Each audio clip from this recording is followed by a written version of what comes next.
Hello students, we are studying about the physical properties of d block elements, and in that the next number is of atomic size. लेकिन atomic size की study करने से पहले आइए देखते हैं कि किसी भी एटम के साइज को कौन कौन से फैक्टर्स अफेक्ट करते हैं, that is size deciding factors. And first one is effective nuclear charge, that is Z effective. तो देखिए बच्चों, जैसा कि हम जानते हैं कि हर एटम के बीचों बीच सेंटर में एक न्यूक्लियस प्रेजेंट होता है जिसके अंदर ढेर सारे प्रोटॉन्स पाए जाते हैं, और इसी न्यूक्लियस के अराउंड ढेर सारे सेल्स प्रेजेंट होते हैं जिनके अंदर इलेक्ट्रॉन्स रहते हैं. तो देखिए, न्यूक्लियस के अंदर जो पॉजिटिवली चार्ज प्रोटॉन प्रेजेंट होते हैं ना, वो अपने around present negatively charge electrons को एक फोर्स ऑफ अट्रैक्शन के थ्रू अपनी तरफ खींचते रहते हैं, और आउटर इलेक्ट्रॉन्स न्यूक्लियस के थ्रू जिस फोर्स ऑफ अट्रैक्शन को फील करते हैं उसी को हम लोग इफेक्टिव न्यूक्लियर चार्ज बोलते हैं. तो अब देखिए, एटम के अंदर नंबर ऑफ प्रोटॉन्स जितना ज़्यादा होगा उसका जेड इफेक्टिव उतना ही ज़्यादा होगा. जेड इफेक्टिव जितना ज़्यादा होगा, आउटर इलेक्ट्रॉन्स को न्यूक्लियस उतना ही स्ट्रांगली खींचेगा, और न्यूक्लियस आउटर इलेक्ट्रॉन्स को जितना स्ट्रांगली खींचेगा वो उतना ही न्यूक्लियस के पास आते जाएंगे और एटम का साइज छोटा होता जाएगा. Means number of protons is directly proportional to Z effective which is inversely proportional to size. In short, Z effective जितना ज्यादा होगा साइज उतना ही छोटा. और दूसरा फैक्टर है शील्डिंग इफेक्ट या फिर स्क्रीनिंग इफेक्ट. आइए इसको भी समझ लेते हैं. तो देखिए बच्चों, जैसा कि हम जानते ही हैं कि एटम के अंदर बीचों बीच सेंटर में एक न्यूक्लियस प्रेजेंट होता है जिसके अराउंड ढेर सारे सेल्स प्रेजेंट होते हैं जिनमें कि इलेक्ट्रॉन्स रहते हैं. और देखिए, एटम का जो साइज होता है ना, जो कि एक्चुअल में एटॉमिक रेडियस ही होता है, वो डिपेंड करता है सबसे दूर वाले इलेक्ट्रॉन पर कि वो न्यूक्लियस से कितनी दूरी पर प्रेजेंट है. अब इसी डायग्राम को ध्यान से देखिए. एटम के अंदर का न्यूक्लियस प्रोटॉन्स के थ्रू इस आउटर इलेक्ट्रॉन को अपनी तरफ खींचता रहता है, लेकिन इस आउटर सेल के इलेक्ट्रॉन और न्यूक्लियस के बीच इनर सेल के इलेक्ट्रॉन्स भी तो प्रेजेंट होते हैं जो कि आउटर सेल के इलेक्ट्रॉन और न्यूक्लियस के बीच एक शील्ड का काम करते हैं या फिर एक स्क्रीन का काम करते हैं. तो एक तरफ तो न्यूक्लियस इस आउटर सेल के इलेक्ट्रॉन को अपनी तरफ खींचता रहता है, और वहीं दूसरी तरफ ये जो इनर सेल के इलेक्ट्रॉन्स हैं वो आउटर सेल के इलेक्ट्रॉन को रिपेल भी करते रहते हैं. करेंगे भी क्योंकि दोनों ही तो इलेक्ट्रॉन ही हैं निगेटिवली चार्ज्ड, तो एक दूसरे को रिपेल करेंगे. और इसी इफेक्ट को हम लोग शील्डिंग इफेक्ट या फिर स्क्रीनिंग इफेक्ट बोलते हैं. तो बच्चों, इनर सेल में नंबर ऑफ इलेक्ट्रॉन्स जितना ज़्यादा होगा शील्डिंग उतना ही ज़्यादा होगा, और आउटर सेल के इलेक्ट्रॉन पर रिपल्सन भी उतना ज़्यादा लगेगा, जिसके कारण आउटर सेल का इलेक्ट्रॉन दूर होता जाएगा और साइज इंक्रीज होता जाएगा. Means number of electrons is directly proportional to shielding effect which is directly proportional to size. In short, shielding effect जितना ज्यादा होगा साइज उतना ही ज्यादा. तो बच्चों, इस तरह से हमने दोनों ही फैक्टर्स को देखा जिन पर कि एटॉमिक साइज डिपेंड करता है. पहला था जेड इफेक्टिव जो कि साइज को कम करता है, और दूसरा था शील्डिंग इफेक्ट जो कि साइज को इंक्रीज करता है. मीन्स किसी भी एटम का साइज इन दोनों ही फैक्टर्स के बैलेंस्ड इफेक्ट पर डिपेंड करेगा। अगर जेड इफेक्टिव डोमिनेट किया शील्डिंग इफेक्ट पर तो साइज डिक्रीज होता जाएगा, और वही अगर शील्डिंग इफेक्ट डोमिनेट किया जेड इफेक्टिव पर तो साइज इंक्रीज हो जाएगा। और इन केस अगर दोनों कंपेरेबल हुए तो साइज में कोई भी चेंज नहीं आएगा। तो बच्चों आइए अब स्टार्ट करते हैं डी ब्लॉक एलिमेंट्स के एटॉमिक साइज को, और इसमें सबसे पहले हम बात करेंगे लेफ्ट टू राइट की, that is across the period. तो बच्चों जैसा हम लोग पहले पढ़े थे कि पीरियोडिक टेबल में लेफ्ट टू राइट जाने पर एटॉमिक साइज डिक्रीज होता है, पर 3D सीरीज में ऐसा नहीं है। यहां पर जब हम लोग लेफ्ट टू राइट मूव करते हैं तो पहले स्कैंडियम से मैग्नीज तक तो साइज डिक्रीज होता है, फिर आयरन से निकिल तक कांस्टेंट हो जाता है, और फिर जब हम कॉपर से जिंक की तरफ जाते हैं तो साइज फिर से इंक्रीज होने लगता है, जिसके लिए अगर ग्राफ प्लॉट करें तो कुछ ऐसा दिखेगा, दैट इज पहले डिक्रीज, फिर कांस्टेंट और फिर इंक्रीज। तो आइए जानने की कोशिश करते हैं कि ऐसा क्यों होता है। तो बच्चों ये है अपना 3D सीरीज, जो कि स्कैंडियम से स्टार्ट होकर जिंक पर खत्म होता है। स्कैंडियम का एटॉमिक नंबर है 21, और जैसे जैसे हम लोग लेफ्ट टू राइट मूव करेंगे तो atomic number by unit 1 increase होता जाएगा। मीन्स हर नेक्स्ट एलिमेंट में एक इलेक्ट्रॉन और एक प्रोटॉन बढ़ता जाएगा। अब जो प्रोटॉन बढ़ रहा है वो तो जेड इफेक्टिव को बढ़ाएगा, जो कि साइज को कम करने की कोशिश करेगा, लेकिन जो इलेक्ट्रॉन बढ़ रहा है वो तो इनर शेल में जा रहा है 3D में, वो शील्डिंग इफेक्ट को बढ़ाएगा, जो कि साइज को ज़्यादा करने की कोशिश करेगा। तो इस तरह से अगर जेड इफेक्टिव डोमिनेट किया शील्डिंग पर तो साइज कम हो जाएगा, लेकिन अगर शील्डिंग डोमिनेट किया जेड इफेक्टिव पर तो साइज ज़्यादा होता जाएगा। तो आइए देखते हैं कि यहां पर क्या होता है। तो बच्चों 3D सीरीज स्टार्ट होता है स्कैंडियम से, जिसका इलेक्ट्रॉनिक कॉन्फ़िगरेशन है 3D1 4s2, मीन्स 4s में 2 इलेक्ट्रॉन्स और इनर शेल 3D में 1 इलेक्ट्रॉन।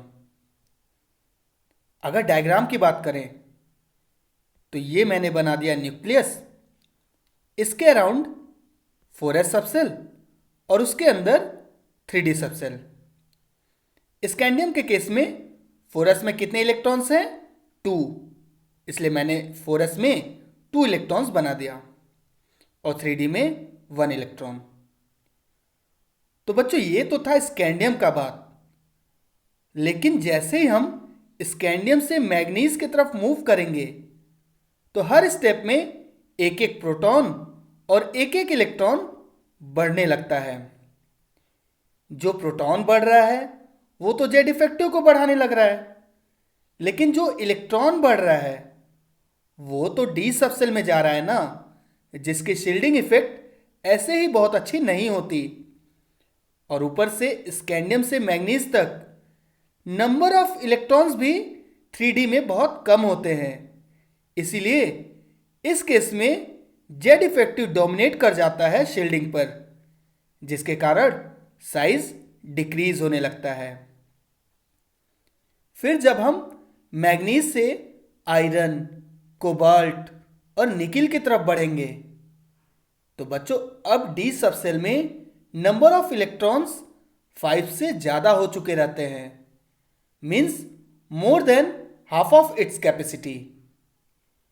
और इनर शेल में नंबर ऑफ इलेक्ट्रॉन्स के बढ़ने के कारण अब यहां पर शील्डिंग इफेक्ट भी एक्शन में आने लगता है, और आयरन से निकिल तक में शील्डिंग जेड इफेक्टिव के कंपेरेबल हो जाता है, जिसके कारण यहां पर साइज में कोई चेंज नहीं आता, इसलिए साइज कांस्टेंट हो जाता है।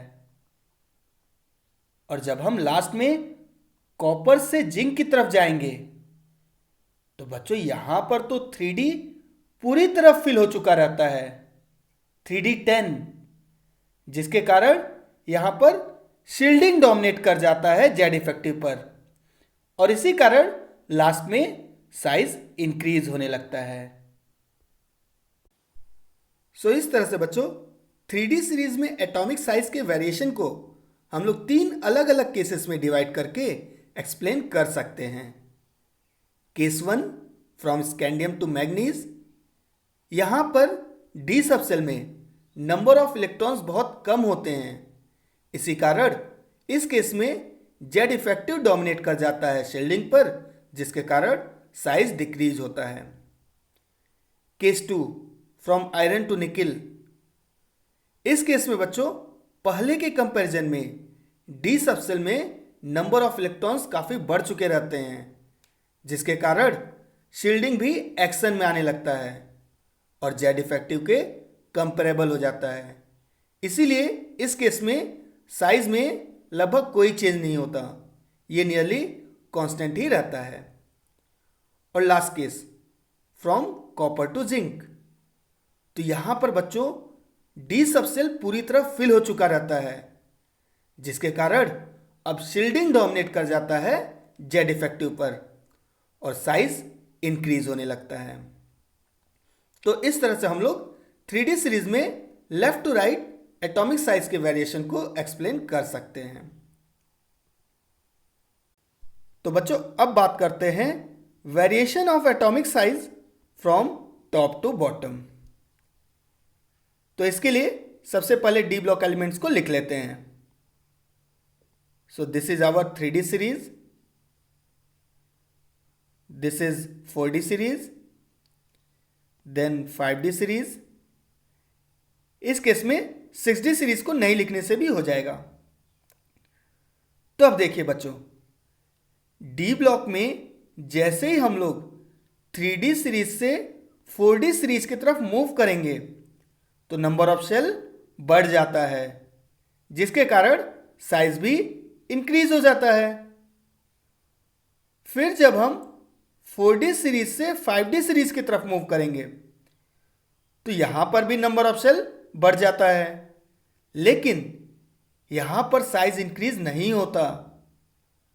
बच्चों 5D सीरीज के एलिमेंट्स की साइज 4D सीरीज के एलिमेंट से सिमिलर ही होता है, नियरली इक्वल ही होता है। और इसका रीजन है 5D सीरीज में लेंथनम के बाद और हाफनियम के पहले आने वाले 14 एफ ब्लॉक एलिमेंट्स, जिनको हम लोग लेंथेनाइड्स भी बोलते हैं। तो बच्चों इस तरह से लेंथेनम से हाफनियम तक जाने तक 14 इलेक्ट्रॉन्स और 14 प्रोटॉन्स बढ़ जाते हैं।